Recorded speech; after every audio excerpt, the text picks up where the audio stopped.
aniga horta waxaan ka tirsanahay oo ka mid ahay guddiga doorashada madaxa bannaan dowladda federaalka Soomaaliyeed. Marka waxaan ka ahay guddoomiye. Waxaa jira marka urur ay leeyihiin guddiyada doorashooyinka ee wadamada Carabta 11 dowladood oo Carab ah ku midoobay, waxayna ka shaqeeyaan arrimaha horumarinta doorashooyinka. Ururkaasaan xubin ka nahay, weliba muddo badan waxaan ku jirnay guddigiisa fulinta xogeyntiisa haddaan Soomaalina aan ka mid ahayn 6 sano aan ibin ka nahay, 6 sannadood. Marba qofaa qabanayay, 2 sanoba qofaa qabanayay guddoonka ururkaas. Sanadkan muxuu ahaa annaga naloo doortay Soomaaliya. weliba waxay ahayd shirkan inaan Soomaaliya ku qabano oo isu diyaarinay, haddana nabadgelyada darteeda mar dhexena la yiri ma la aadi karo, laguma qaban karo. Marka waxaa lagu qabtay Ammaan, Jordan oo ah meesha xarunta u ah guddigan. Waxaa la isugu yimid shirweynihii shanaad waxaa guddoomiye ka ahaa oo 2 sano ka hor qabtay guddoomiyaha doorashooyinka ee dalka Mauritania. haddana shalay maanta la sameeyay doorashadii Soomaaliya hesho loo dhiibay inay 2 sano soo socota hayso. waan gartay marka ay Soomaaliya u tartantay booskan mise waa mid lagu maamuusay? Ma waa loo tartamaa.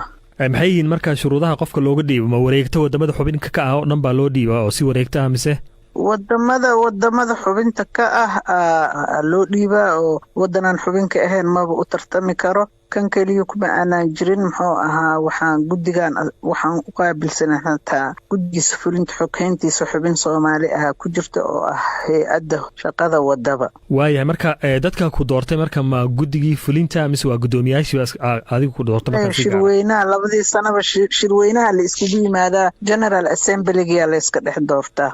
waayahay marka waxaa la isweydiin karaa marka guddoomiyaha guddiga doorashada Soomaaliya ee dowladda federaalka ayaa tahay, Soomaaliyana kama aadan qaban doorasho, marka maxaad ku soo kordhin kartaa dalalka Carabta haddii aadan badalkaaga doorasho ka qaban? Wallaahi wax badanaa la isku soo kordhiyaa, wax badanaa lagu kala faa'iideystaa. waa run doorasho kama aanan qabanin, laakiinse 6 sano oo aan joogno waxaan ka shaqaynaynaa habkan doorashada loo qaban lahaa. waxaan diiwaan gelinaynay xisbiyada, waxaan wacyi gelinaynay dadka, waxaan soo bartilmaamsanaynay oon soo calaamaynayna goobaha la isku doorto. howlaha doorashada oo dhan aan qabanaynay. waan gartay marka Soomaalidu muxuu soo kordhin karaa jagadan adigu lagu doortay?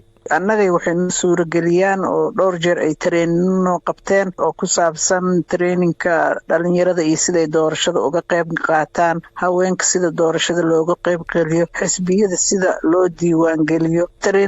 traininadaas la isdhaafsadaa, waayo aragnimaa la isdhaafsadaa. xubno expert ah oo intaasoo sano doorashooyin soo qabanayena ku jiraan. expert kale oo adduunkan waa la soo ijaartaa si loo tababaro guddiyada doorashooyinka ee Carabta si ay u qabtaan doorasho qurxoon oo hufan. waayahay marka adigu ahaan marka maxaa kuu qorshaysan oo aad leedahay adigoo booskani joogo hadday ahaan lahayd kuwa Carabta iyo Soomaalida waan uga faa'iideynayaa dalalka Carabta iyo Soomaalidaba? wuxuu leeyahay guddigu wuxuu leeyahay barnaamij haddaba muxuu ahaa arrimihii laga wada hadlayay ee ahayd oo howlgalka ah oo qorshe sanadeedka ah. qorshahaas lagu heshiiyey sidii looga shaqeeya aan uga shaqaynaynaa. ma ahan wax keligeen aan wadano, waa wax shirka lasoo dhex dhigo oo laga wada sheego. wuxuu leeyahay network oo haddaba aan xubnihiisa maanta doorano oo dhalinyarada Carabta si ay doorashooyinka uga shaqeeyaan ama dhalinyaradii loo wacyigeliyo ay u fahmaan doorashadu waxay tahay, xuquuqdoodu waxa ay tahay, haweenka sidoo kaleeto, xisbiyada sidoo kaleeto. arrimahaas oo dhanaa laga shaqeeya. howl maalmeedkana waxaa wadaan guddi fulin oo jiro oo shaqada qabta. guddoonkuna waxa waaye inuu u guddoomiyo markasta go'aamadaas lasoo gaaro, uu la qaato, uu la saxiixo. intaas waaye waxa howsha meelay kusoo shubato oo guddoomisaa loo baahan. laakiin howsha dad technician ah diyaar u ah oo ka kala socda dowladaha Carabta oo shaqada qabta.